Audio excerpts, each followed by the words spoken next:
샬롬, 어느덧 세 번째 에피소드입니다. 청취자분들께서는 그동안 안녕하셨나요? 먼저 이 팟캐스트를 듣고자 마음 써주신 여러분을 진심으로, 정말 진심으로 축복합니다. 제가 뜬금없이 축복을 건네는 이유가 있어서 사정을 조금 말씀드려 볼게요. 사실 제가 크리스천들의 이야기를 전하고자 마음을 먹었을 때 팟캐스트라는 매체를 사용하기로 결정한 이유가 있는데요. 그건 바로 팟캐스트는 누군가의 목소리에 귀를 기울여야 하는 매체이기 때문이에요.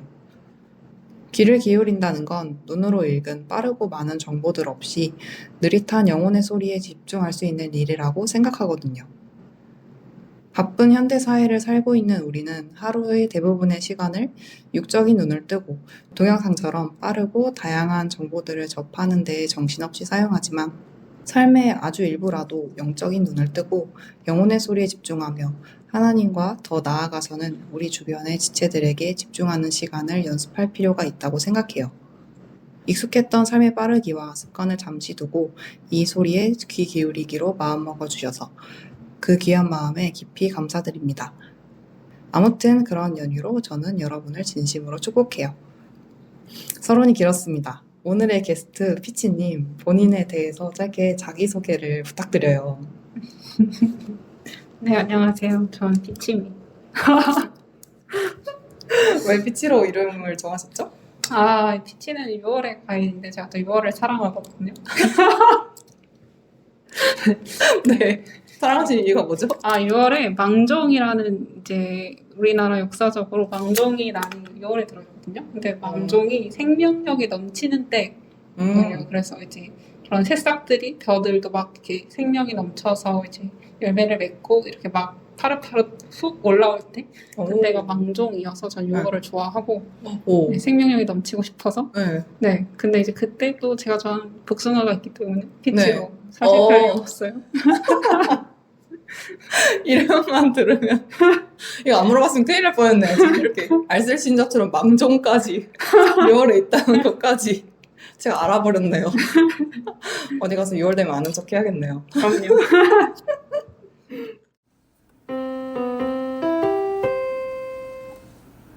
오늘의 키워드를 미리 말씀드리자면 바로 고난인데요. 이게 또 주제가 주제이다 보니까 무거워지기 쉬워서 제가 이 주제를 선정해도 될지 걱정이 정말 많았습니다. 여러분, 그런데요. 고난은 누구나 겪는 일인데 왜 무거워서 피하는 주제가 되어버렸을까요? 고난과 슬픔은 누구나 꼭 마주해야 하는 일임에도 이런저런 이유로 대화 주제로도 또는 우리 스스로에게도 외면당해서 마음 저 깊은 곳에 눌러 담겨 있는 것 같아요. 마치 누구나 어릴 적 상상했던 침대 밑의 괴물처럼요. 고난이라는 침대 밑의 괴물은 어른이 된 지금도 우리 머리맡을 지키면서 잠 못 이루게 하고 괴롭게 하죠. 우리가 밤새 끙끙 앓아도 아픔을 나눌 수 없는 이유가 상처는 곧 약점이 되고 약점은 부끄러움과 공격의 대상이 된다고 가르치는 야속한 사회 분위기 탓일까 생각도 해봅니다. 알고 보면 별것 아닌 고난일지라도 고난은 결코 혼자만의 힘으로 이겨낼 수 없다고 생각해요. 그래서 여러분께 힘이 되어줄 오늘의 게스트를 꼭 초청하고 싶었어요. 이 친구 제가 진짜 아끼는 멋진 친구거든요. 침대 밑의 괴물도 이 친구를 보면 아마 주랭랑 칠 거예요. 전 이 친구를 보면 하나님이 정말 살아계시다는 걸 느껴요. 그러면 오늘의 주인공인 피치님의 이야기를 좀 더 들어보도록 하겠습니다. 우리가 어떻게 만나게 됐는지에 대해서 좀 얘기를 하면 좋을 것 같아요. 그럼요. 저희 세 가족 모임에서 이제 서로를 이렇게 소개를 하다가 저 반대편에 있는 이 예딘이라고 봤고 그리고 소개하면서 우리 둘이 좀 잘 통하겠는데 생각하면서 이렇게 만남의 때를 이렇게 엿보다가 또 이제 지인들끼리 이렇게 알게 돼서 또래 친구 모임으로 만났고 이제 더 나아가서 이제 또래들 다 배치하고 하나님 나라 얘기를 하자 이러면서 만나면서 이제 본격적으로 이렇게 인연이 시작되었다고 저는 생각합니다. 그때가 거의 벌써 2년 맞아요. 전? 맞아요. 2년 전. 왜냐면 제가 딱 대전에 온 지 이제 만 2년. 딱 돼서 3년 차가 시작됐거든요. 그때 여기 오면서 바로 우리 교회를 온 거였으니까. 네. 벌써 시간이. 그죠. 믿을 수 없어요. 이게 2년 일하는 게 1년 1년은 진짜 금방 가는 것 같은데 또 몇 년 지나고 나서 생각해보면 바뀐 게 너무 많아가지고 아, 그 사이에 진짜 중간에 종종 많이 만나기도 하고 만나서 갔던 카페도 다 기억나고 그죠? 아, 저도 기억. 그때 좀 병원도 기억나요. 가끔 그럼요. 보고 싶어서 간 거예요, 예디님. 진짜 너무 웃겼어요. 그때 그 청취자분들이 궁금해하실까봐 제가 얘기를 해드리면 제가 그때 한번 어디였죠? 어디 운동- 운동 아팠나?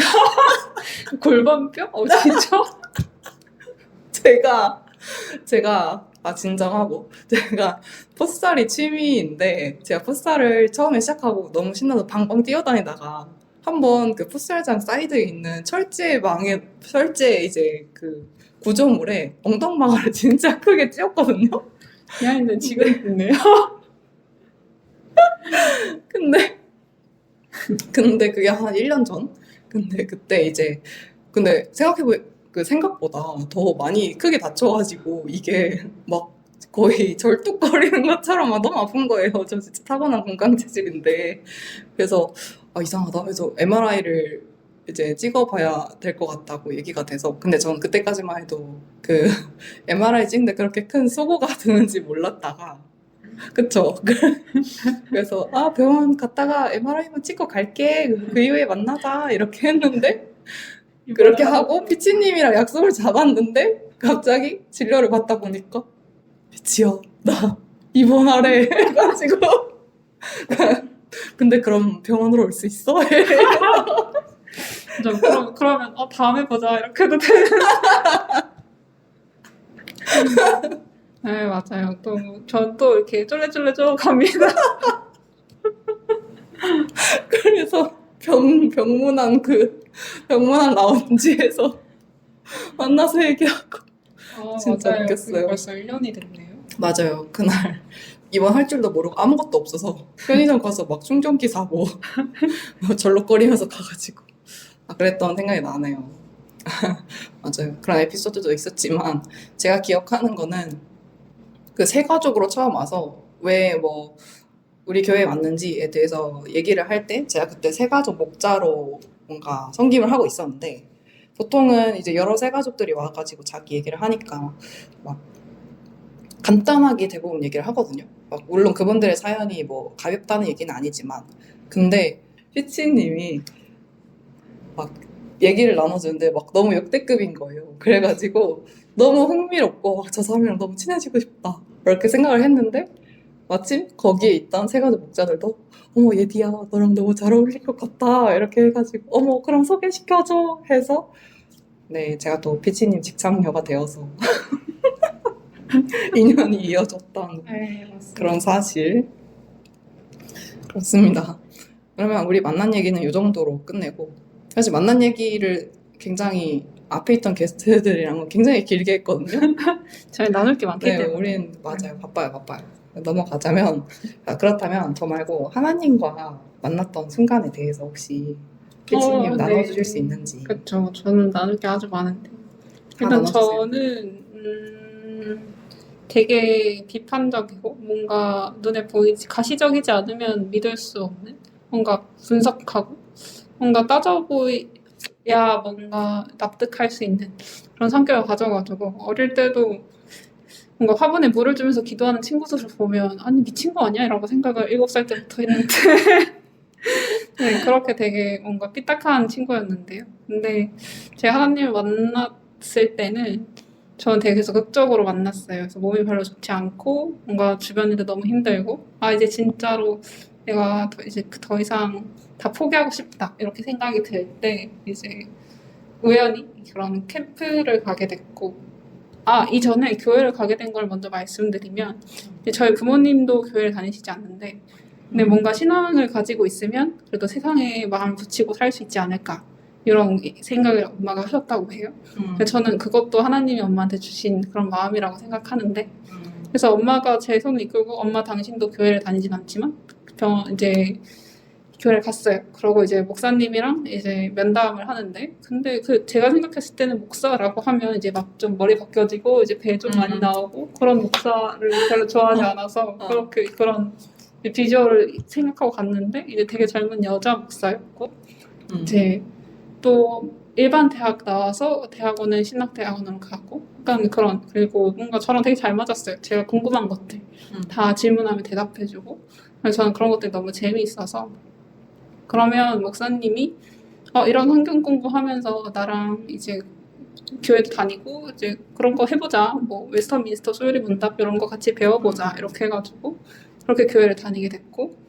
근데 제가 예전에 다녔던 교회는 그 이제 1부 예배 때는 예배를 드리고, 그리고 2부 예배 때는 약간 찬양 집회처럼 이제 찬양하고 말씀 듣고 이제 기도하는 시간이 되게 긴 예배였어요. 그래서 그때 사람들 뒤에서 지켜봤거든요. 이제 사람들이 막 울면서 기도를 해요. 막 방언도 하고 막. 그래서 저는 그걸 보면서 저희 엄마는 되게 놀라셨다고, 이 집단이 이상한 게 아니고. 그래서 저는 근데 이제 사람들 보면서 진짜 하나님이 존재하나?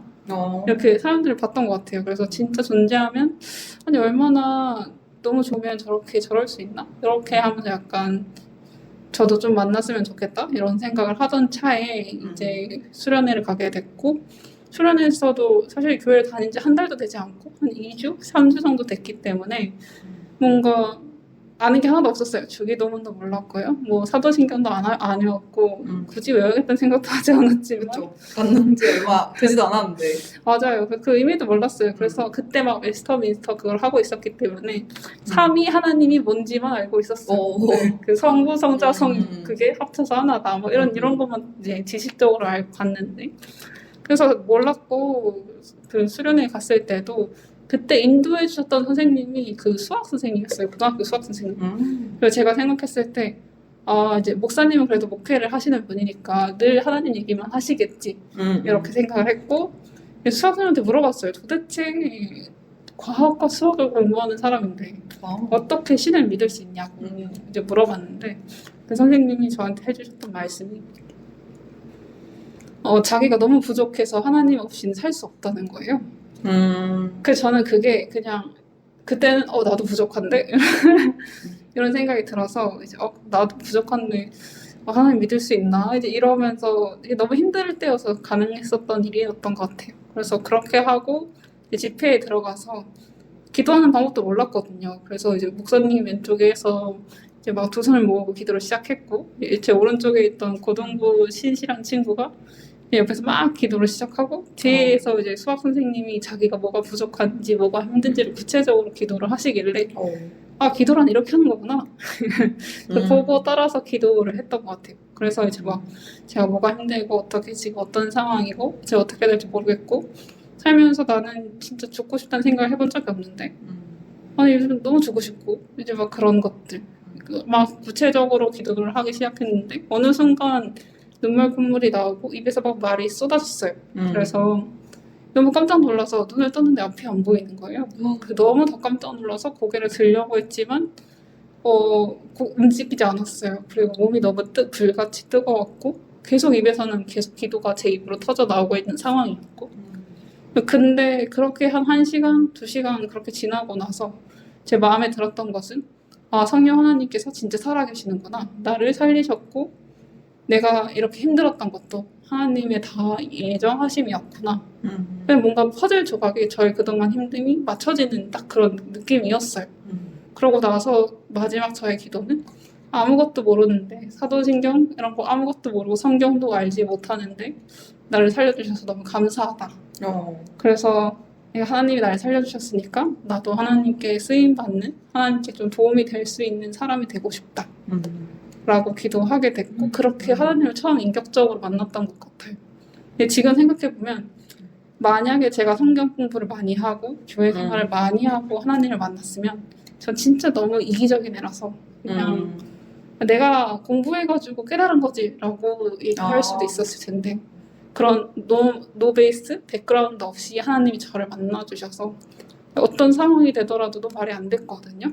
진짜 저가 과학을 하는 사람이지만 뭔가 과학적으로 말이 안 돼요. 그렇지만 제 마음속에는 하나님이 나한테 믿음을 주셨다는 너무 강한 확신이 있고 실제로 그렇게 성령 하나님이 만나주셔서 어떤 상황이 돼도 그런 하나님이 살아계시고 저를 살려주셨다는 사실은 부인할 수가 없게 된 것 같아요. 그래서 안 그래도 좀 궁금한 사람들이 주변에 많을 것 같아요. 어떻게 과학을 하는데 신앙이 있을 수 있냐. 그쵸. 과거에 피치님이 물어봤던 것처럼. 근데 그 질문을 하던 당사자에서 이제 받는 당사자가 된 거잖아요. 그럼 지금은 뭐라고 얘기를 해요? 지금은 사실 과학을 저도 예전엔 그렇게 생각했는데 과학을 만든 사람도 만든 분도 결국에 하나님이시거든요.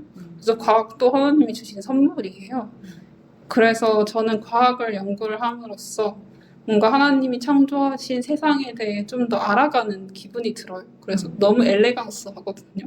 엄청 컴플렉스하고 이해할 수가 없는 것들이 너무 많은데 그 중에 아주 작은 일부분들을 우리가 과학을 통해서 보여주고 있단 말이죠.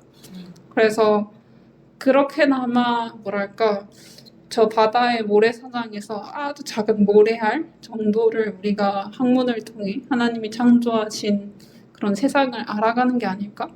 이런 생각이 든다고 저는 얘기합니다. 그리고 실제로 저는 그렇게 느껴요. 그럼 맨날 오히려 더 재미있을 수도 있겠어요. 이렇게 그쵸. 만들어놨구나. 그러니까 워커홀릭이 될 수밖에.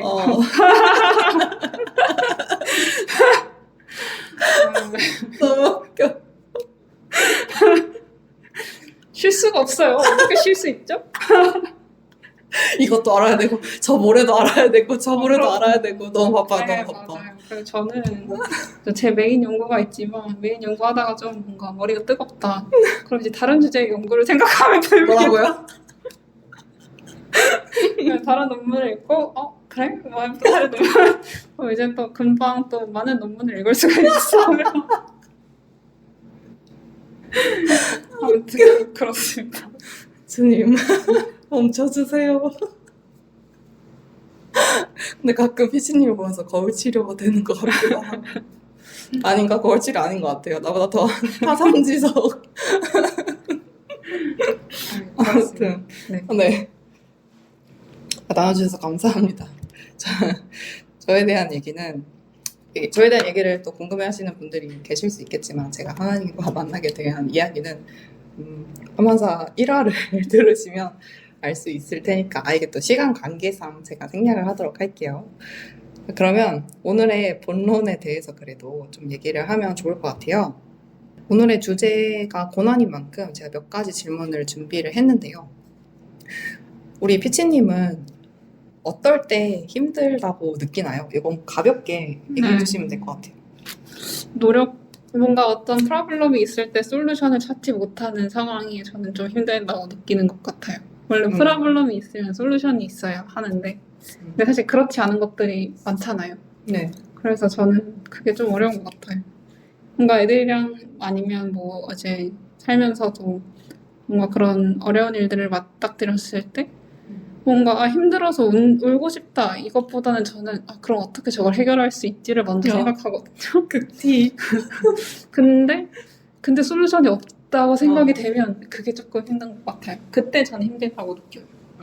여러 가지 분석을 다 했고 어떻게 하면 해결할 수 있지를 막 고민했지만 결국에 원점일 때.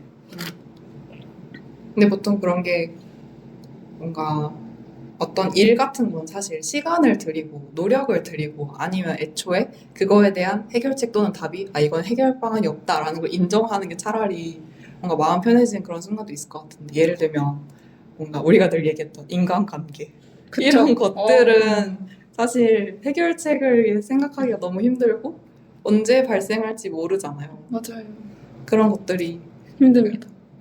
인간관계가 힘들고 그래서 막 결국엔 인간관계는 저 사람을 사랑하지 않으면 안 되겠다라는 결론으로 귀결되는 것 같아요. 하지만 그것도 마음을 또 힘들게 하죠. 어떻게 사랑할 수 있는 거지? 네. 저에 대해서 좀 나눠보자면 저는 저도 비슷한 것 같은데 저도 비슷하게 해결을 하고 싶은데 해결할 수 없을 때 또는 갑자기 예상치 못한 상황이 발생했을 때 저는 어떻게 보면 그때 MBTI 과몰입을 하자면 파워 J형이라서 제 예상대로 되는 사람들을 되게 좋아하는 것 같고 예를 들면 일상생활을 할 때도 자 이거 해야 될 시간 됐으니까 이거 하고 뭐가 해야 되는 그 루틴을 착착착착착착 다 하고서 이렇게 되게 뽀송뽀송한 기분으로 자리에 착 앉았을 때 뭐 그럴 때를 되게 좋아하거든요. 근데 그거랑 반대로 이제 막 해야 되는 것들이 있는데 계속 딜레이가 된다거나 막 이거 해야 되는데 막 나는 다 열심을 다해서 어쨌든 최선을 다하게 해놨는데 뭔가 마치 외부 인자 하나가 들어와서 나의 모든 걸 망쳐버리듯이 그렇게 될 때 좀 어려움을 느끼는 것 같아요. 각자의 힘든 포인트는 있겠죠. 근데 이게 누군가는 그럴 수도 있지 하고 넘기기도 하더라고요. 그래서 나한테 진짜 힘든 일인데 뭔가 남한테 힘든 일이 아니게 되는 걸 보면서도 사실 힘든다고 느끼는 것도 내가 결정하는구나 라고 생각한 적이 진짜 많아요. 그래서 한 번 더 요즘은 생각해보는 것 같아요. 이게 진짜 객관적으로 내가 힘듦을 느낄 만한 일인지를 한번 짚어보는데 그럴 때 되게 좀 이거는 힘들다고 느끼는 게 내가 하는 착각이구나 라고 생각이 들 때가 많아서 그럴 때 좀 다시 뭔가 마음을 가라앉히고 행동할 수 있게 되는 것 같아요. 저의 생각에는. 네. 그렇다면 그런 힘듦을 느낄 때 피치님은 하나님한테 기도를 하시는 편인가요? 그럼요. 저는 매일 저녁에, 아침, 저녁으로 저는 기도 일기를 써서, 오. 아침에 뭔가 오늘 하루에 대한 감사, 그리고 저녁에는 오늘 또 하루를 잘 보냈음에 대한 감사를 쓰거든요. 근데 이제 처음에 저녁에는 이제 하루에 너무 고난이라고 말하기 좀 그렇지만, 고단한 일이 많아요. 그래서 이제 그 고단한 일에 대한 불평, 불만으로 기도를 시작합니다. 오늘 뭐가 힘들고 뭐가 어쩌고 저쩌고 애가 날 괴롭혔고 막 그렇게 막 진짜 애기처럼 구구절절 막 고자질 하듯이 하나님께 저는 기도를 하는 편이에요. 근데 되게 신기한 건 그렇게 기도를 불평으로 시작했지만 결국에 기도의 끝은 항상 그래도 감사합니다 끝나거든요. 그럼 이제 감사한 마음으로 편하게 잠을 자는 거죠. 너무 좋은데요? 추천드립니다. 뭔가 피치님은 극 튀어가지고 사실 불평불만을 그렇게 아이처럼 하는 게 상상은 잘 안 되는데 또 상상이 되는 것 같기도 하고 저는 하나님께는 그렇게 아이 같은 자녀인 것 같아요. 아멘입니다. 왜냐면 저는 아이 같은 기도를 잘 못했거든요. 아이 같다는 게 이제 구체적으로 기도하는 건가요? 아니면 뭐가 아이 같은 거예요?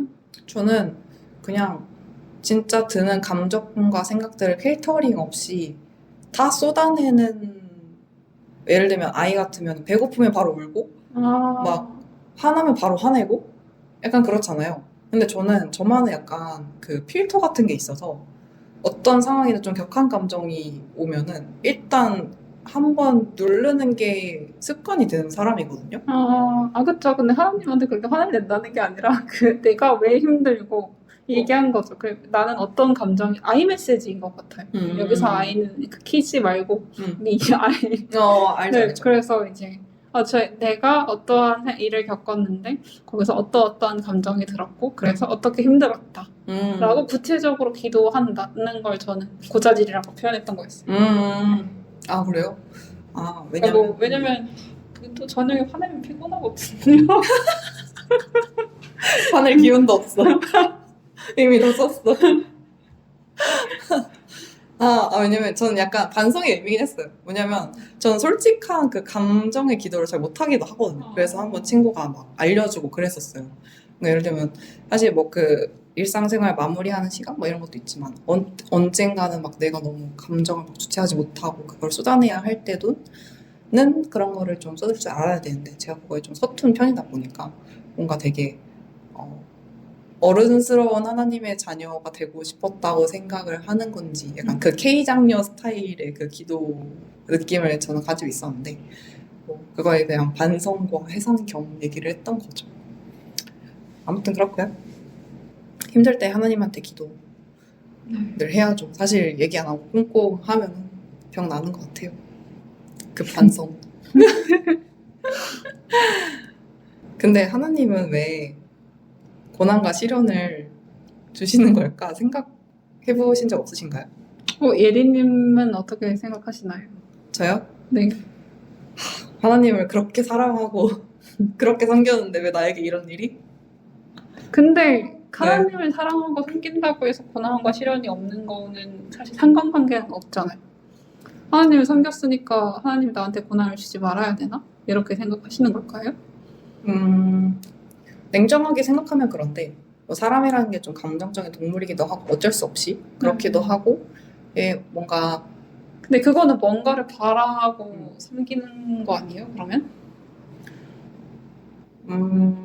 나는 섬겼으니까 나한테 고난을 안 주시겠지, 일까요? 생각의 기저로 완전히 내려가면은 그게 맞는 걸 수도 있는 것 같은데 그냥 표면적으로 하는 생각을 보면 예를 들면 엄마 아빠 날 사랑한다면서 왜 나한테 이런 걸 줄 수 있어? 약간 이렇게 투정 부리듯이 생각하게 되는 거죠. 그죠, 그죠. 네. 그래서 뭐 아니면 또 그 상황 자체는 일어날 수 있다. 그럴 만한 일이다. 상관관계가 없다라는 거를 인정하더라도 뭔가 그 고난이 되게 길어진다든지 네. 내 고난의 깊이가 나도 감당하거나 주체할 수 없을 만큼 너무나 깊을 때 그럴 때 하나님이 침묵하고 계시는 것 같다라고 나 혼자 조금 느낄 때 그럴 때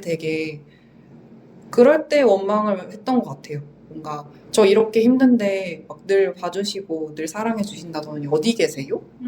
이러면서 네. 뭔가 막 왜 나한테 이런 일이라고 했던 순간보다 저는 생각해보면 네. 뭔가 저 보고 계세요? 막 그렇게 좀 생각했던 기간들이 더 많았던 것 같아요. 저도 그랬던 것 같아요. 피치님은 왜 고난과 시련을 준다고 생각하시나요? 고난과 시련을 준다.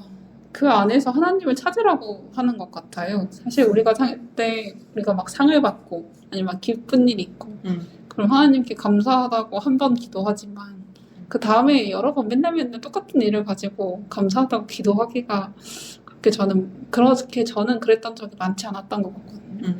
근데 고난과 시련이 올 때는 매일 하나님을 찾고 제 길게 하루에 많은 포션을 하나님께 기도하면서 시간을 보내게 된단 말이죠.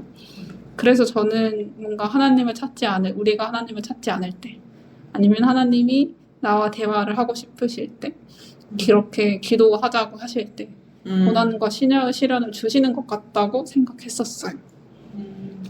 어떻게 보면 고난을 주면서 나한테 좀 나아오라고 그쵸. 부르시는 듯한 느낌? 네, 저는 그렇게 생각해요. 왜냐면 그래서 고난이 왔을 때 처음에 진짜 너무 화가 나고 너무 힘들고 그런 것들에 사실 하나님을 찾기도 어려운 그런 힘듦에도 결국엔 주일이든 새벽이든 하나님께 나아가서 왜 나를 이렇게 힘들게 하시는지 하나님께 막 따지기 시작하거든요. 네.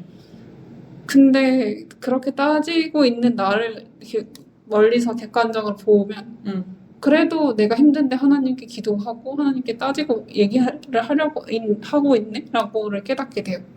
그러고 나서 그 다음 스텝은 그럼 하나님은 왜 나한테 고난을 주셨을까? 라고 생각을 하게 되고 그러고 나서 또 다시 물어요. 하나님 왜 저한테 고난을 주셨어요? 왜 저한테 시련을 주셨어요? 그 이유를 알려주시면 제가 좀 더 견딜 수 있을 것 같아요. 라고 기도하게 되더라고요.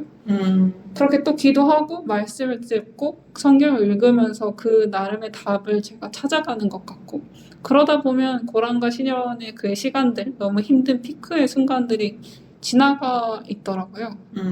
저는 그래서 지나고 나면 하나님이랑 더 가까워지는 우리 자신을 보게 돼서 경험하게 돼서 그 하나님이 우리에게 고난과 시련을 주시는 것은 우리 하나님을 더 찾으라 라고 하는 시그널이 아닐까 이렇게 나름의 결론을 내려봅니다.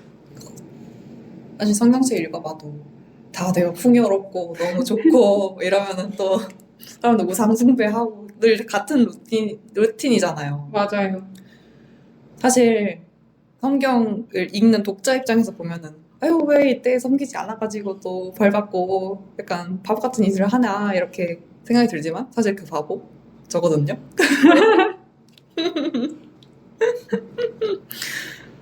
근데 저는 그렇게 결론과 답을 알아도 그래도 막상 그 시련이 저한테 딱 찾아오면은 그 순간은 진짜 너무 힘든 것 같아요. 그래서 그쵸. 뭔가 이제 팟캐스트를 듣는 사람들도 어떻게 보면은 혹시라도 누구나 한 분이라도 진짜 고난 중에 있는 분도 계실 수도 있고 지푸라기 잡는 심정으로 재생을 누르셨을 수도 있고 그런데 그런 분들 또한 나중에 이렇게 돌아보니 그런 의미였다라고 잘 생각하실 수 있는 계기가 되었으면 좋겠네요. 제가 좀 딴 얘기지만 네. 하고 싶은 얘기가 있는데 제가 최근에 여행을 혼자 간 적이 있어요. 근데 제가 포항이라는 도시를 한 번도 안 가봐서 제가 갑자기 그냥 한번 그냥 혼자 여행 번개로 가보고 싶은 거예요. 물론 하나하나 계획하다 보니까 번개가 아니게 되어버렸지만 근데 제가 이제 혼자 그렇게 국내 여행을 가서 예약한 그 게스트 하우스가 있었는데 그 게스트 하우스만의 어떤 콘텐츠가 되게 특별했거든요. 아직도 기억이 나는데 뭐냐면 그 방에 숙박 일지라는 게 있어요. 그래서 그 숙박 일지는 그냥 자유롭게 노트 한 권이 딱 놓여져 있고 그 노트 안에 그 사람들이 왜 여기에 오게 됐고 이런 거를 되게 자유롭게 적어놓은 거예요. 그래서 뭐 2023년, 22년 막 이렇게 과거부터 사람들이 막 이렇게 적어놨는데 그게 제가 그걸 읽으면서 너무 위로도 되고 감동도 받아가지고 밤새 그걸 읽었거든요. 진짜 있는 걸 다 읽었어요. 근데 왜 그랬냐면 사실 제가 여행을 갔던 것도 그래도 나름 좀 생각 정리도 좀 하고 싶고 막 엄청 막 슬픔에 빠져서 간 건 아니었지만 늘 각자 막 뭐 삶이란 뭘까 뭐 이런 고민도 좀 하잖아요. 근데 내 딴에는 되게 무거운 십자가를 들고 이렇게 살아가던 삶을 잠시 좀 내려놓고 여행하고 싶어서 그걸 읽었는데 네. 거기 보니까 각자의 이제 힘듦을 짊어진 사람들이 막 익명이니까 토로하듯이 나의 힘든 얘기를 막 적어 놓은 거예요. 근데 그게 이 사람 정말 힘들겠다 이런 얘기도 있고 아니면 또 다르게 위로가 됐던 게 되게 비슷한 나이에 비슷한 사람들이 하는 고민들이 저는 오히려 엄청 위로가 됐어요. 그게 해결책이 아닌데도 불구하고 내 고민을 좀 비슷하게 느끼고 있는 사람들이 있구나 라는 게 저는 엄청 힘이 됐거든요. 네. 그래서 뭔가 우리 오늘 이 자리에서도 혹시 나눌 수 있다면 인생에서 뭔가 나에게 찾아왔던 고난 에피소드 이것은 진짜 감당하기 어렵다라고 약간 나에게 좀 빡센데? 이렇게 느꼈던 순간이 있었다면 혹시 피치님은 나눠주실 수 있는지. 그냥 사실 저는 그런 마음의 그런 감정 폭의 변화가 그렇게 크지 않은 편이에요. 그래서 막 뭐 엄청 큰 게 와도 아까 말씀드렸던 것처럼 솔루션이 뭐지? 이런 것도 생각하는데 근데 그럼에도 불구하고 감당하기 어렵다고 생각했던 건 저는 좀 몸이 약해가지고 막 되게 치료도 많이 받고 막 돌아서 제가 하고 싶은 일을 하려고 하게 됐는데 근데 정말 노력을 하고 하지 말라는 거 하나도 안 하고 정말 FM처럼 아침에 운동해 뭐 하루 1시간 이상 운동해 밀가루 먹지만 안 먹어 매운 거 안 돼 마라탕 안 먹어 짜장면 안 먹어 그런 것들 다 지켰고 도대체 뭘 더 어떻게 하라는 거야 저녁 잠 7시간 차 예스 7시간 다 자 GPT도 울고 가겠어요. 그렇게 했는데 더 이상 내가 정말 최선을 다했는데도 내 마음대로 뭔가 마음대로도 아니고 난 정말 나의 건강을 위해 노력했는데 컨트롤이 되지 않는 상황이 왔을 때 정말 너무 감당하기 힘들다고 생각했어요. 근데 그것보다 더 감당하기 힘들었던 건 저를 바라보는 우리 가족들 그리고 특히 엄마 아빠를 봤을 때 엄마 아빠는 늘 저한테는 산 같은 분들이셨는데 근데 제가 악화될 때마다 그분들이 무너지지만 무너지지 않은 척을 하는 걸 보면 그게 너무 마음이 어려웠던 것 같아요. 그래서 그게 너무 감당하기 어려웠어요. 그래서 엄마 아빠한테 내가 얼마나 힘들고 아프다는 걸 얘기할 수도 없고 티를 낼 수도 없고 내가 얘기하면 엄마 아빠가 무너질까 봐 이미 충분히 힘든데 힘들지 않은 척을 하고 있으니까 그게 너무 전 조금 힘들었던 것 같습니다. 네, 그래서 그때도 저희 엄마 아빠는 교회를 다니시지 않았기 때문에 나에게 위로하시고 힘을 주신 하나님이 우리 엄마 아빠도 그렇게 힘을 주시면 좋겠다라고 생각을 했었고 그래서 그때는 그런 것들을 기도하면서 되게 버텼던 것 같아요. 우리 엄마 아빠를 위로해 주시기를 어떠한 상황이 오더라도 나는 다 괜찮으니까 엄마 아빠가 좀 평안하고 행복하시기를 그렇게 기도를 되게 많이 하면서 좀 버텼던 것 같아요. 그러면 그런 피치님이 어려움을 겪고 있을 때 어쨌든 신앙을 붙잡고 있는 모습을 가족분들이 같이 바라보셨을 거 아니에요. 네. 그때는 어떤 앞서 말씀하셨던 것 중에 가족분들이 신앙이 없다고 말씀을 하셨는데 그런 과정을 겪는 가운데 가정 내에서도 그런 분위기 변화가 있었는지. 그렇죠. 저는 그게 저한테 주신 큰 선물? 아니면 저를 사용하셔서 우리 가족을 바꾸셨다고 생각하는데, 제가 처음 하나님을 만났을 때 하나님이 저한테 주셨던 마음은 집안에 아브라함이라고 하셨어요. 근데 제가 아는 게 없으니까 그때 아브라함이 도대체 어떤 사람이었는데 아브라함? 모르겠지만 오케이 아브라함 이렇게 생각했어요. 근데 그게 그때 정말 아무것도 모를 때 만났던 알려주신 아브라함이었는데 이제 점점 신앙생활을 하고 이번에 완전 크게 아프고 나서 이제 부모님 저를 보면서 제가 힘들 때 기도하고 그렇게 찬양하고 힘을 얻어가는 저를 보면서 엄마 아빠도 제가 교회를 다니는 것을 터치하지 않으셨고 오히려 제가 병원에 있으면서도 저를 데리고 예배를 나갈 수 있게 많이 도와주셨어요. 처음에 신앙이 없으실 때. 그래서 그것조차도 너무나 큰 변화였었어요. 그리고 나서 이제 학업을 병행하면서 뭔가 병원 생활을 병행하고 싶었는데 대전에는 굉장히 의료 빈곤 도시이기 때문에 미안해요.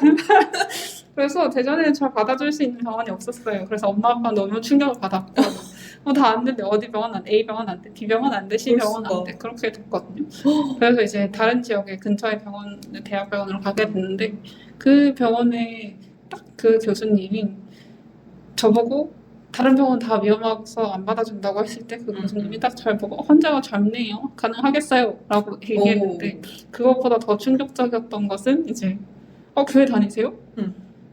기도하세요. 이렇게 하신 거예요. 의사 선생님이? 네. 그래서 이제 아빠가 이제 정말 이성적이신 분이라서 저 사람 왜 저래? 이렇게 하셨을 텐데. 같이 진료를 받을 네, 때. 맞아요. 이렇게. 엄마 아빠 저랑 셋이 갔거든요. 첫 진료라서. 근데 이제 그 얘기를 듣고 아빠가 진료 마치고 나서 우리 병원에 예배당이 있어요. 병원교회. 그래서 우리 예배 드리고 가자 이렇게 하시는 거예요. 기도하고 가자 이러셔가지고 그래서 진짜 제 살면서 처음으로 우리 가족 셋이 예배당에 같이 앉아있어본 게 처음이었어요. 그래서 기도라는 걸 아빠도 그냥 사실 기도의 내용이 중요하다기보다는 막 복을 바라고 이런 것들 다 떠나서 그냥 저는 우리 가족들이랑 거기에 앉아있는 것 자체만으로도 기적이라서 너무 기뻤고 그래서 하나님이 대전의 모든 병원에 날 거절시켰나 보다. 대전에 갔으면 이런 일이 없었거든요. 그래서 바로 이번 가시죠 하면서 그랬을 건데 그래서 나를 거절시켰나 보다. 왜냐면 또 아빠나 엄마의 마음에 좀 그냥 이러한 간절함이 없었다면 또 이렇게 바로 기도하겠다는 생각도 안 드셨을 것 같거든요.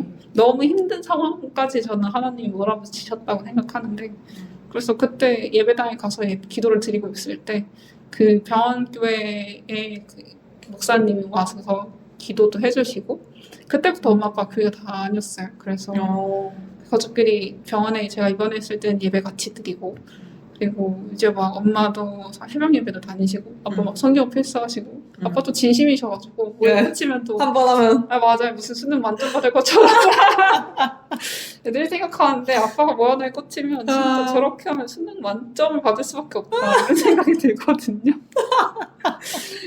그럼 막 진짜 성경 필사하고 너무 공시문제 공난다. 막 프리셉터 성경이라고 막 이렇게 막 주석 엄청 많은 그런 것도 막 공부하시면서 목사님이랑 막 공부하시고 그런 정말 가정에 너무 큰 변화가 있었어요. 저는 너무 기쁘고 아빠가 제가 흔들릴 때마다 엄마 아빠가 기도하라고 얘기해 주시는 상황까지 오게 돼서 정말 이거는 기적이죠. 완전 하나님이 저를 통해서 우리 가족을 바꾸셨고 저를 통해서 그렇게 보여주셨다고 생각해요. 너무 큰 축복이죠. 진짜 그렇게 얘기를 해줬던 게 기억이 나요. 그래서 그쵸. 그래서 사실 힘들었지만 저의 상황은 달라지지 않았고 여전히 뭔가 치료를 받아야 되는 상황 이런 것들은 다 똑같았지만 그 안에서 하나님이 우리 가족에게 임재하시고 그렇게 변화하시는 것들을 직접 눈앞에서 보니까 나랑 함께 하시는구나를 깨닫게 하셨던 것 같고 그래서 몸은 힘들었지만 마음은 힘들지 않았어요. 원래 몸과 마음은 하나이면서 둘이고 둘이면서 하나거든요. 몸이 아프면 마음이 아파지고 마음이 아프면 결국 몸이 아파지는데 그쵸. 제가 이번에 느낀 건 몸과 마음을 분리하실 수 있는 유일한 존재가 하나님이구나 오, 였습니다. 삶이 간증이시네요. 고작 2년 안 하는데 벌써 이만큼의 데이터가 놀랍다. 아 근데 충격이네요. 그 병원이 진짜 없었던 것도 충격이네요. 진짜 없었고 뭐랄까 제가 가진 유전자랑 뭔가 그런 환자 데이터를 봤을 때 자기네들 그렇게 큰 리스크를 떠안고 싶지 않다고 했어요. 뭐 대장암 전문의가 있었던 것도 아니고 다들 그래가지고 그렇구나. 뭔가 나름 광역시여가지고 큰 병원들이 있다고 생각을 했는데 그쵸. 전혀 아니네요. 크기만 하죠. 내실이 없어. 이게 전문은 네. 아닌 것 같아요. 다른 지역까지 가느라고 또. 그렇지만 다 뜻이 있으셨다. 또 큰 그림 빅피처였다. 그럼요. 너무 재밌는데요? 그렇다면 혹시 피치님 지금까지 얘기해주신 바로 봤을 때는 굉장히 또 신실 그 잡채이신데 혹시 고난 중에 신앙이 흔들리거나 하나님한테 원망스러운 마음이 든 적이 있으신지.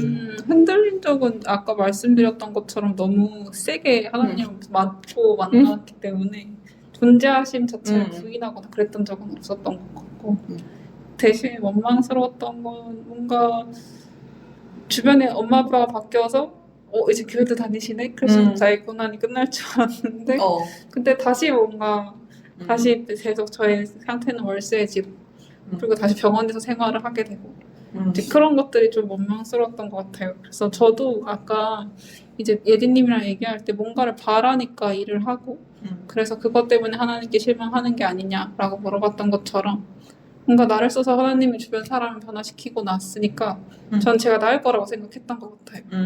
근데 그것도 역시 인과관계가 없잖아요. 낫는 게 하나님이 원하는 결과가 아닐 수도 있고 이제 그런데 저는 너무나 당연스럽게 이제 내가 아프지 않을 거다라고 생각을 했었던 때가 있었어요. 그래서 그때 되게 원망스러웠던 것 같아요. 그러면은 그 원망스러운 마음을 사실 품고 하루하루 생활을 하는 게 지금은 되게 가볍게 얘기를 하지만 전 너무 힘들었을 것 같거든요. 그쵸. 엄청 울고 맨날 이렇게 기도하고 화도 내고 도대체 뭐 하는 거냐 이렇게 벽을 치고 이제 오늘 예배 안 가 이러면서 오늘의 감사기도 감사가 없어요 하나님. 네, 그렇게 했던 때가 있었어요. 그래서 저 이제 감사기도 한 장씩 이렇게 넘겨가면서 쓰는데 그날 예를 들면 2월 18일 감사 없음 이렇게 적어놓고 네 그렇던 때가 있어요. 저는 감사할 수가 없네요. 아프거든요. 슬퍼요. 그랬던 때가 있어요. 아마 다시 그럴 때가 올 수도 있고 이렇게 오르막내리락 우리는 신앙생활을 늘 이렇게 항상 평평하지 않기 때문에 다시 그런 날이 올 수도 있다고 저는 생각해요. 제 미래가 될 수도 있어요. 사실 오늘 감사? 그게 뭔데요? 그때 생각하겠죠. 근데 어쨌든 간에 그런 길고 긴 고난의 터널을 지금 그래도 그때의 고난의 터널은 지금 빠져나온 상태입니다. 그쵸? 네. 혹시라도. 그러면은 그 고난의 터널을 지날 때 가장 좀 힘과 위로가 되었던 것이 있다면 혹시 뭘까요? 네, 터널을 지날 때 사람들도 되게 위로가 많이 되고 성경도 찬양도 되게 위로가 많이 됐는데 사실 그런 것들은 작은 요인들이고 가장 큰 거는 하나님께서 나와 함께 하신다는 마음을 깨닫게 해주실 때 그게 너무 엄청 큰 위로 버틸 수 있는 그런 계기였던 것 같아요. 그래서 예를 들면 뭔가 제 멘토 교수님이 계신데 이제 서로 이제 다들 너무 바쁘시니까 연락을 하지 않다가 제가 너무너무 힘들고 이제 엄청 큰 수술을 막 앞두고 이제 막 진짜 삶을 정리해야 되나 이런 때가 있었는데 그때 연락이 오신 거예요. 그래서 그냥 연락하셨대요. 그래서 저보고 괜찮냐고 물어보셨는데 차마 안 괜찮다고 얘기를 할 수가 없는 거죠.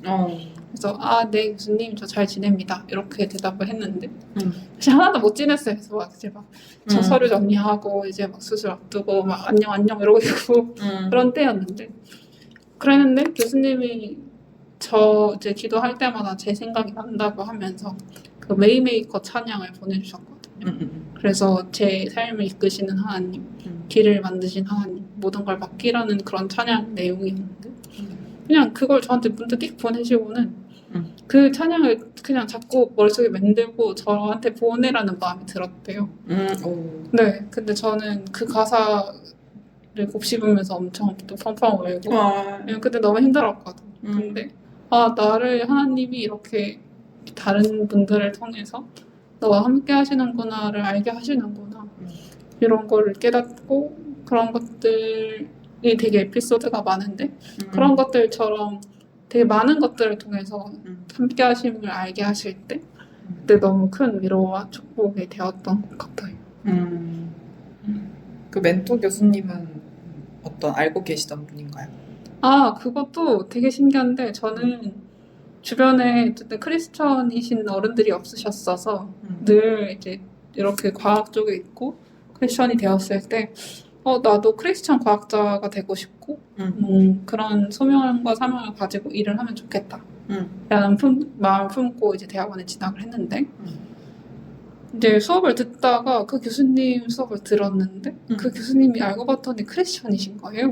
네, 그래서 이제 친해졌는데 알고 봤더니 크리스천 그리고 또 막 얘기를 하다 보니까 교수님도 저와 비슷한 소명과 사명으로 일을 하고 계셨던 네, 그래서 제 첫 크리스천 과학자 멘토 진짜요? 네, 이셨습니다. 어떻게 보면 그때 만난 인연이 계속 이어져가지고 그쵸, 지금도 사실 연락을 수업은 주시는 한 학기밖에 안 들었고 그것도 1년 반 전. 그러니까 네. 심지어 계속 같이 뭔가 프로젝트를 하는 분도 하는 것도 아니었는데 아니에요. 왜냐면 과가 완전 다르거든요. 그분은 이제 메카니컬 진짜 엔지니어링이어서 저랑 만나는 접점이 없지만 근데 그렇게 제가 힘들 때마다 어떻게 알고 그렇게 연락을 주셨어요. 되게 영적인 힘이 있으신 분일지도 라는 생각이 그럴 수도 있죠. 네. 그래서 저는 너무 감사했어요. 그게 내가 너무 힘들 때마다 그렇게 연락을 하게 하시고 그때 사실 고난 때 주셨던 갑자기 예배 영상을 하나 보내주셨거든요. 그래서 이제 막 침대에 누워서 진짜 오늘 너무 힘들 때 영상을 딱 봤는데 그 영상의 내용이 뭐였냐면 고난에 있을 때 하나님께 질문하세요였어요. 네, 그래서 왜 내가 힘들고 고난 속에 있는지 투정하지 말고 하나님께 질문하세요. 그렇게 하나님께 나아가라는 그런 내용이었거든요. 설교가. 네, 그래서 너무 저는 놀랐어요. 그리고 그렇게 그 설교를 듣고 저의 고난에 적용을 하면서 하나님께 질문을 하고 그 답을 찾고 왜 나한테 이런 고난을 주셨지? 우리가 오늘 앞에서 나눈 그런 내용들을 제 스스로 하나님께 질문을 할 수 있었던 것 같아요. 어떤 질문을 해야 되는 거예요?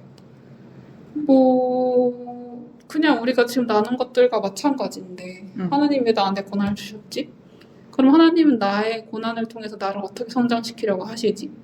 그럼 하나님은 이 고난을 통해서 어떠한 일을 하고 싶으실지 이런 것들을 막 생각을 하게 하셨거든요. 결국에 하나님 나라로 갈 수 있게 뭔가 나를 바꿔주시고 쓰이시는 건데 그럼 나는 어떻게 쓰임 받을 수 있지? 생명의 말씀을 나는 나의 삶을 통해서 보여드리려고 하는 건가? 이런 되게 다양하고 많은 열린 퀘스천을 가지고 질문을 하라고 하셨거든요. 근데 그런 것들을 답을 하고 생각을 하고 기도를 하다 보니까 어느 순간 하나님께 가까워져 가고 있는 저를 발견했어요. 축복이죠. 그래서 제가 그 시간을 보내고 나서 내린 결론은 고난은 엄청 큰 축복이었다 였습니다. 장대. 그럼요. 사실 진짜 너무 큰 고난이었고 병원에서도 저희 부모님도 저도 뭔가 이번에 진짜 질 것 같다 이런 생각을 했었는데 그 수술도 잘 되고 그리고 회복하는 과정도 너무 되게 힘들었지만 그 가운데 하나님이 나와 함께 하신다는 그런 많은 에피소드를 주시고 그 안에서 또 물으라고 하시고 물어가는 가운데 하나님께 나아가는 내 자신 그리고 알려주시는 하나님 그거 너무나 큰 축복이어서 저는 고마운 축복이었다 이렇게 저의 그 힘든 시기를 그렇게 디파인 했습니다. 셀프 디파인. 너무 명료해.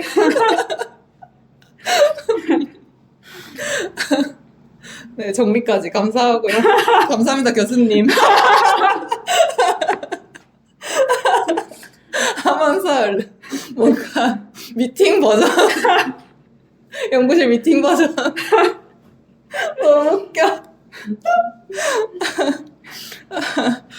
근데 들으면서도 엄청 감사하네요. 진짜 그 한 학기 교수님 얘기 에피소드는 저도 거의 처음 듣는데 맞습니다. 저는 막 멘토 교수님이라 해가지고 되게 오래 알고 지내던 사이인 줄 알았어요. 그리고 그분이 뭔가 계속 마음을 쓰고서 보내주시고 하는 게 사실 그쵸. 그게 그냥 친구여도 하기 생각이 나도 그냥 왜 생각이 나지? 그냥 이러고 넘길 수도 있는 건데 맞아요. 되게 진짜 귀한 분이다. 맞아요. 저의 인생 멘토입니다. 그런 멋진 어른이 되어야겠다.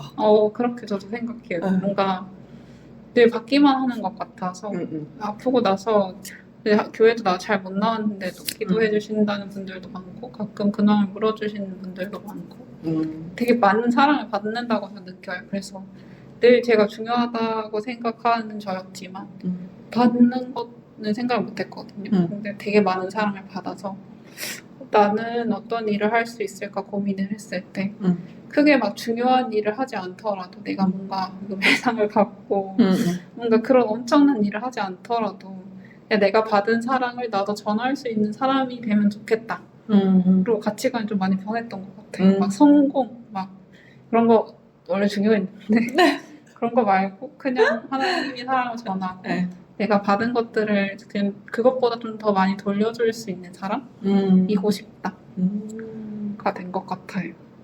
안 그래도 얘기를 들으면서 그 멘토 교수님이랑 가지고 있는 소명이나 사명이 좀 비슷해가지고 금방 이렇게 가까워졌다 이렇게 했었잖아요. 그래서 혹시 피치님이 가지고 있는 그런 과학계 그쵸. 사실 뭐가 진짜 뭐죠? 스토리가 네. 많은데 너무 궁금해. 빨리 얘기해줘요. 당장. 그러니까요. 난 그 학부를 졸업을 하고 나서 이제 신대원에 가려고 했어요. 그래서 이제 나를 살려주신 하나님 너무 많이 알고 싶고 나도 이제 학자로서 공부를 하고 싶다 이렇게 생각을 했는데 근데 일단 집안이 그렇게 환경이 안 됐고 그 당시 전쟁 났을 거예요. 족보에서 이름 파이고 이제 난리가 났을 텐데 그 정도로 네 그랬을 거고 그리고 그때까지 제가 제일 중요해서 항상 기도를 하면 제 기도 가족 기도를 먼저 했고 그럼 뭔가 남들을 사랑하고 남을 위한 기도를 잘 못했거든요. 그래서 기도를 이제 신대원을 놓고 기도를 할 때 하나님이 저한테 주셨던 마음은 아직 때가 아니다. 그러니까 다른 타인을 사랑할 수 있어야 하는데 뭔가 저는 그게 좀 부족하다는 걸 좀 알게 하셨어요.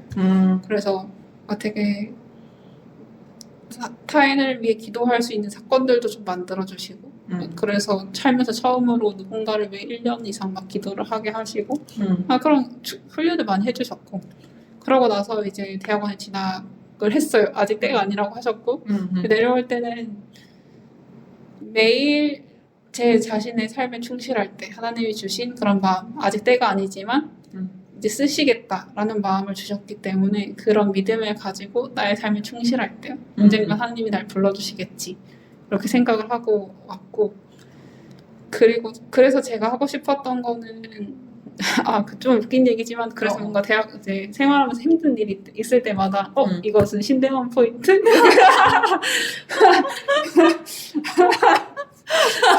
자퇴 좋은데 막 이러면서 바로 지금인가? 그렇게 하기도 했지만 저한테 주셨던 마음 이런 것들 다 지나고 나서 저한테 주셨던 마음은 제가 신학도 알고 싶고 과학도 알고 싶은데 신학과 과학은 한국 사회에서 너무 많이 거의 왼쪽과 오른쪽 플러스 마이너스 되게 거의 극과 극이거든요. 근데 신학도 결국 하나님을 아는 학문이고 그리고 과학도 하나님이 주신 선물이란 말이에요. 그래서 그 가운데에서 하나님을 이야기하면서 과학도 같이 이야기할 수 있는 크리스천 과학자가 되고 싶다. 그 갭을 사람들한테 납득시킬 수 있는. 납득이라는 표현도 마음에 들지 않아요. 이건 진리인데 내가 왜 이렇게 막 이렇게 뒷받침해줘야 되지? 이런 생각이 들긴 하지만 뭔가 그 갭에서 그 사이에서 하나님과 과학 모두 얘기할 수 있는 그런 사람이 되고 싶다. 이게 저의 소명이면서 사명인 것 같아요. 저도 예전에 궁금해가지고 기독교에 대해서 잘 모르는 사람들은 전 지금은 그렇게 생각하지 않는데 뭔가 종교를 과학적으로 뭐 설명하고 약간 서로 진짜 피치님이 얘기한 것처럼 대립적인 개념으로 계속 분리해서 생각을 하니까 맞아요. 그리고 그 생각이 사실 어떻게 보면 만연하니까 저도 모르게 그걸 학습해가지고 되게 이게 상충되는 거라고 엄청 생각을 했었거든요. 아직 그렇죠. 미숙했을 때.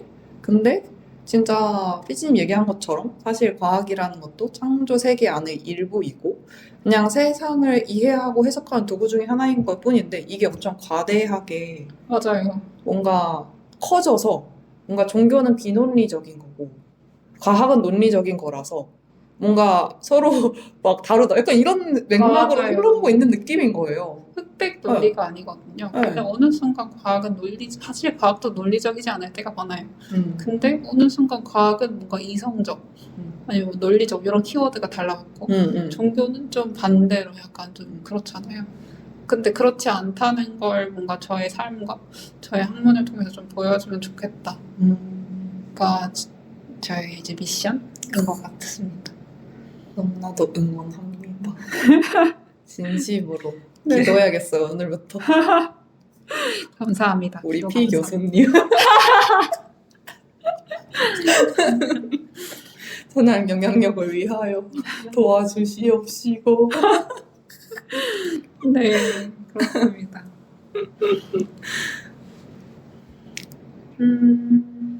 또 나누고 싶은 게 있다면 이번에는 피치님이 자유롭게 얘기해 주실 수 있는지.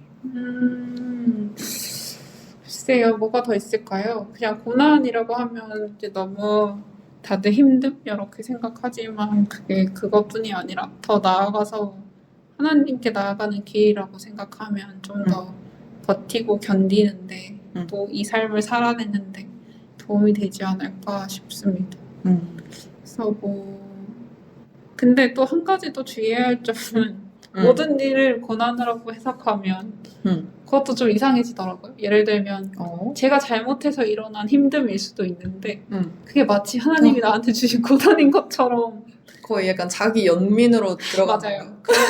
그런 사람들도 있었어가지고 저도 가끔 저한테 물어봐요. 이것은 하나님이 주신 고난일까? 아니면 셀프로 나의 힘듦을 내가 힘들다고 자꾸 이렇게 부풀리는 걸까?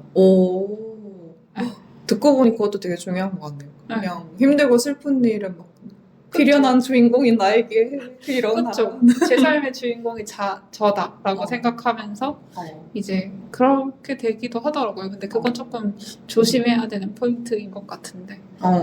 모든 고난, 그래서 그 고난도 되게 어렵잖아요. 정의하기가. 그렇죠. 근데 그런 걸 잘 분별할 수 있어야 된다. 그래서 분별하는 것도 분별하게 해달라고 하나님께 기도해야 된다. 그래서 고난이면 질문을 해야 되고. 맞아요. 유니버스. 맞아요. 그래서 이건 고난인가요? 혹시 그냥 제가 저에게. 네, 저 물어봐요. 힘들면 나는 왜 힘들까?를 제 자신한테 물어보고 내가 힘들다고 해서 진짜 힘들어지는 건 아닌가? 라고 물어봐요. 네. 그렇게 해결할 수 있는 문제가 꽤 많거든요. 근데 감정적으로 너무 몰입해서 힘들어 있는 게 아닌가? 나는 왜 힘들지 하면서 막 이제 끄적여요. 힘들고 막 리스트 1, 2, 3 적어요. 근데 진짜 좋은 습관이다. 네, 별거 아니거든요. 지나고도 아니면 그냥 적어놓고 맛있는 거 차 한 잔 마시고 오면 괜찮아져 또? 네. 그래서 그게 그런 고난은 아니잖아요. 이거는 그냥 셀프로 만든 힘듦이지.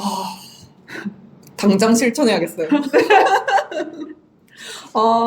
이거에 대한 번외로 제가 되게 좋아하는 친구가 있는데 그 친구가 지금 한국에 있진 않지만 그 친구가 최근에 저한테 예디야 너도 이거 해보면 좋을 것 같아 이렇게 얘기를 했던 거 중에 영성일기라는 게 있어요.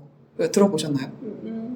제가 아는 그건지는 잘 모르겠어요. 근데 이게 뭐 상황과 사람마다 다르게 표현을 하는 것 같은데 맥락은 되게 비슷한 것 같거든요. 그래서 뭔가 하나님한테 드리는 일기 같으면서도 기도 같으면서도 약간 그런 바이브를 가진 건데 유튜브에 검색하시면 나와 영성일기라고 해서 유기성 목사님이 뭐 처음 시작하셨다고 네. 하는데 놀랍게도 이거를 제가 또 다른 친구한테 내가 요즘 영성일기 소개받아서 하고 있는데 너무 좋다 이렇게 막 또 난리 이렇게 하니까 다른 친구가 막 그건 말이죠 하면서 막 그 유기성 목사님으로 시작이 됐다 이렇게 하면서 알려준 게 있는데 웹사이트가 있어요. 그래서 처음에 이제 이 영성일기를 시작을 하면서 개설한 이제 교인들끼리 쓰려고 게시판처럼 이제 영성일기를 적는 그런 페이지가 있는데 이게 나중에는 되게 오픈돼가지고 누구나 좀 적을 수 있는 그런 플랫폼이 됐다고 하더라고요. 네.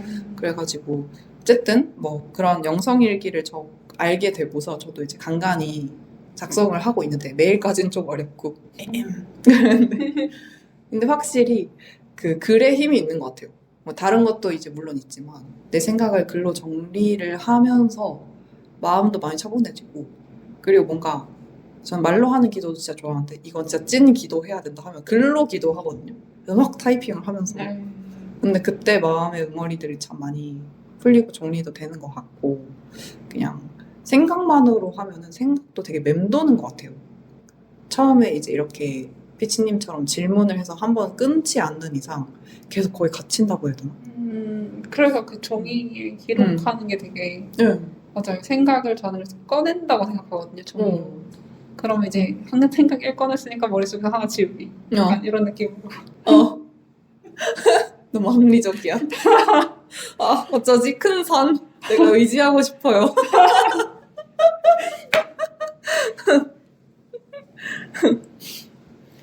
뭔가 계속 지켜보고 있는데 뭘 지켜보고 계시죠?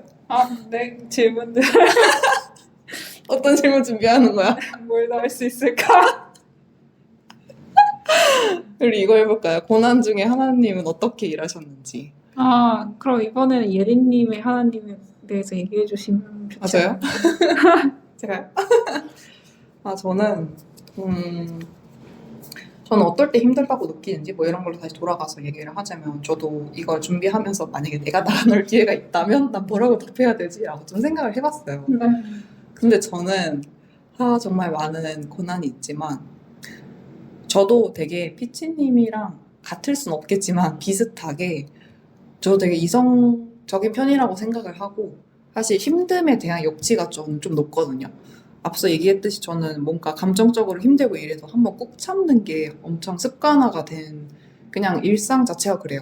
그래서 뭔가 힘든 일이 있어도 딱 이 깎기 물고 버티고 뭔가 내 할 일을 하는 거 그게 너무 당연한 사람이거든요.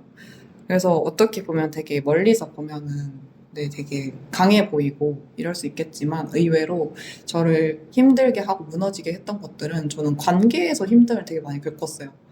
특히 사람마다 되게 중요시하는 가치관이 있다고 생각을 하는데 네. 저는 그 신뢰, 정의 이런 게 되게 큰 가치거든요. 제가 느끼기에는. 제가 지금까지 적어도 파악한 저로서는 그래요. 근데 그래서 저는 제가 믿었던 사람에게 받은 상처가 되게 오래 가고 힘들었었던 것 같아요.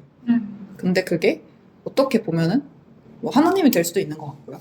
예를 들면 하나님을 엄청 믿었어요. 근데 아까 얘기한 것처럼 뭔가 하나님이 날 사랑하면 이렇게 해야지라는 그 생각과 연장선인지는 모르겠는데 막 뭔가 내가 믿었던 하나님이 침묵하실 때는 저는 이런 것도 되게 뭔가 상처로 받아들여졌던 이유가 내가 신뢰하는 존재면 뭔가 이래야 해라고 생각하는 저만의 이상형이 있는지는 모르겠어요.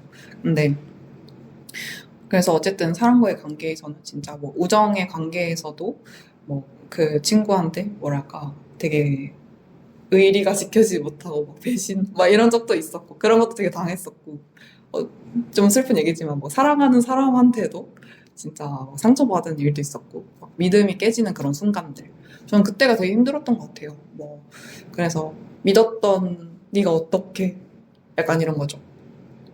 했을 때 힘들었었고 그리고 관계적인 거는 사실 해결이 불가하잖아요. 저는 일 같은 경우에는 그리고 생각보다 되게 그 이성적인 측면이 강하니까 편리한 점은 그 감정에 조금 얽매이지 않을 수 있다는 점? 뭐랄까, 그런 일이 잘못되어 가거나, 뭔가 그럴 때도, 아, 그러면 이렇게 이렇게 해야지. 라고 바로 정신 차리고 바로 그냥 고 하면 되는데, 관계는 이게 뭔가 그런 T 같은 사람이 겪는 딜레마인지 모르겠어요.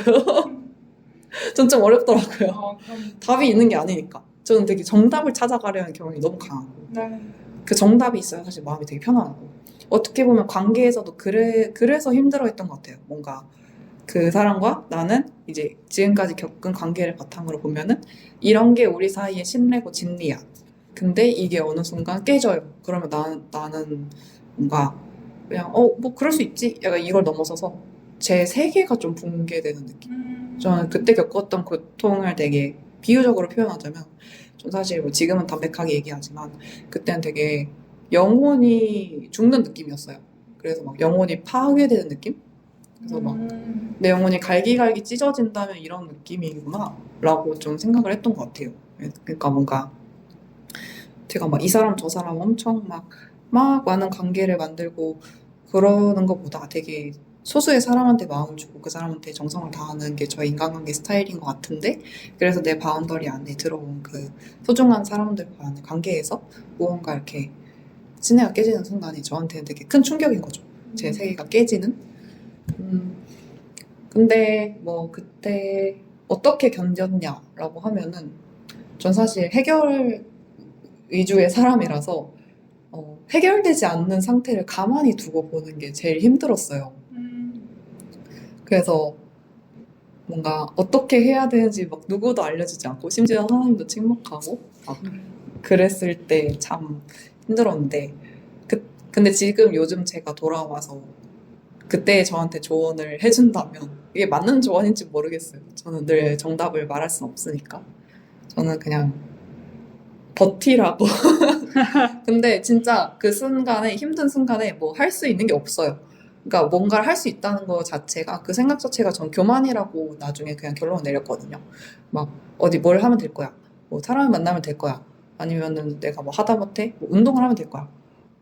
그 가벼운 고민들은 그걸로 처리될 수 있겠지만, 아니면 내가 뭐 일탈을 하면 될 거야. 그러니까 이런 행위적인 것들 말고 진짜 그냥 뭐 비슷한 맥락일지는 모르겠지만 담담하게 그 시간과 그 감정을 조용하게 받아들이고 감내하고 인정하는 순간, 그런 게 좀 필요하구나 라고 나중엔 좀 생각이 바뀌었어요. 뭐랄까, 이해가 되시나요? 왜냐면 답을 빠딱빠딱 주면 네. 그게 우리는 편하실지 모르겠지만 깊이 있게 들어가기가 쉽지 않더라고요. 네. 그래서 답을 딱 줬을 때 뭔가 내가 잘못한 건 없나 이런 것들을 돌아볼 시간이 없었던 것 같아서 저는 그래서 벽치기도 좀 필요하다고 생각. 물론 힘들지만. 벽치기요?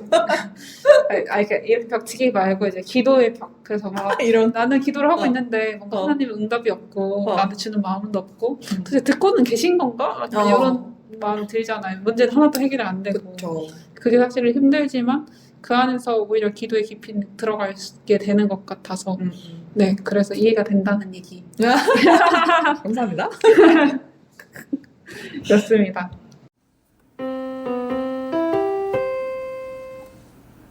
네, 이렇게 정신없이 얘기하다 보니까 시간이 훌쩍 지났는데, 오늘 소감에 대해서 한번 간단히 각자 얘기를 하고 슬슬 마무리를 해볼까 합니다. 네, 예님은 저희 고난이 축복이 되는 과정이 어떠셨는지 좀 궁금한데요. 역질문인가요? 제가 먼저 선생님한테 질문하려 했는데. 저는 근데 오늘 이 시간뿐만이 아니고 2년 동안 피치님을 봤었잖아요. 그리고 사실 지금까지 막 나눠준 그 1년의 과정에 순간순간에 어쨌든 존재했었기 때문에 전 사실 피치님의 삶 자체가 되게 위로이고 감동이거든요. 그래서 고난이 축복이라고 얘기를 했었는데, 사실 이미 저는 그 축복을 누렸던 사람으로서 너무 감사하다라는 얘기를 좀 하고 싶어요. 진심으로. 사실 팟캐스트가 아니면 오글거려서 얘기를 안 했을 것 같은데, 저는 이 일련의 과정들을 통해서 이미 희치님이 선한 영향을 너무나 많이 보여주고 있다고 생각하고, 그리고 앞으로가 엄청 기대돼요, 저는. 뭔가 앞에 얘기했듯이 제가 진짜 소중하게 생각하는 친구거든요. 그래서 같이 일하셔야죠. 기대 하시지 마시고. 저요? 예 교수?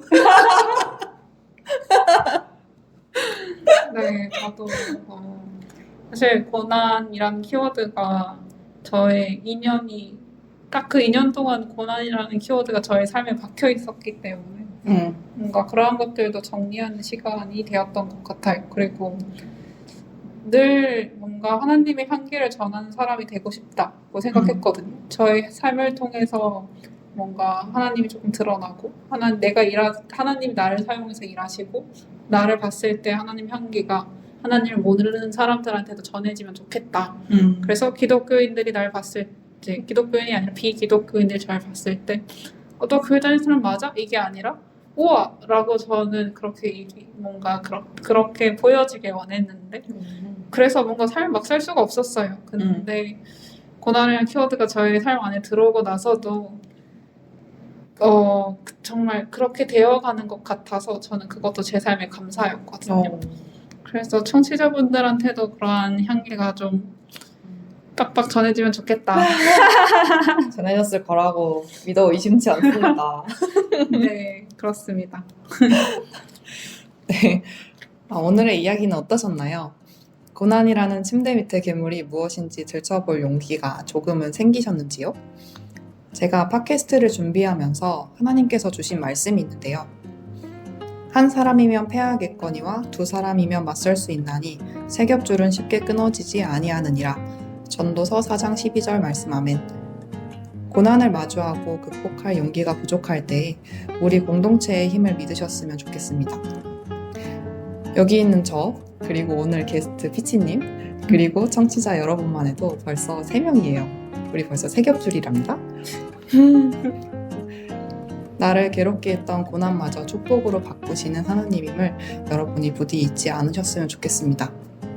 하나님의 끊어지지 않는 100번이고 1000번이고 다시 붙잡으시는 사랑을 누리고 기억하는 여러분이 되기를 진심으로 소망합니다. 하만사는 격주로 연재됩니다. 2주에 한 번 주일날 업데이트됩니다. 인스타그램 하만사_오피셜을 통해서 소식을 전하고 있고요. 그리고 인스타에 첨부된 링크를 통해서 게스트 신청 또는 사연 신청도 함께 받고 있습니다. 하나님께서 우리를 만나게 하시는 날까지 다음에 우리 또 만나요. 안녕!